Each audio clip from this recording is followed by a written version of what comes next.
The men were then taken back to Macella, and the next day they were lined up, and the commandant then asked them...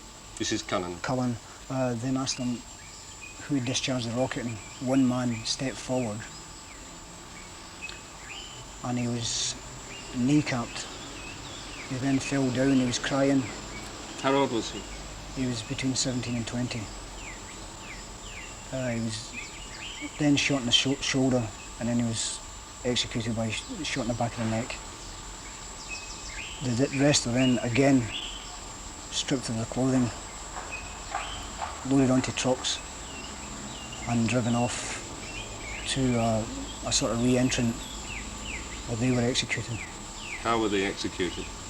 By GPMGs and submachine guns. That's a big heavy machine gun. It's a British Army machine gun. I was actually in San Antonio area with a group of my own. I was approached by the President to take charge of the situation. As I said, it got out of hand, and I then flew with the President to Macella and arrested two of the Commandant's henchmen. And then you had your own inquiry and ordered their own execution. I then held a court of inquiry into what actually happened.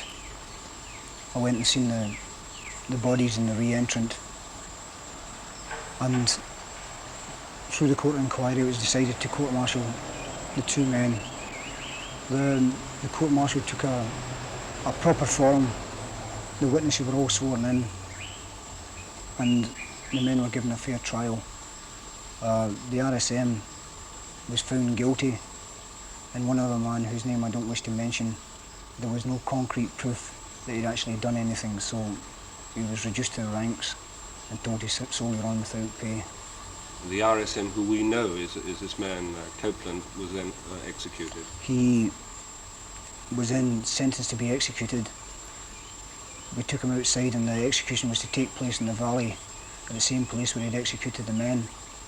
And while the firing squad, and could I add here, there was no shortage of volunteers. While the firing squad was being formed, the RSM then ran into the bush where he was shot by one of the men with a .30 caliber weapon.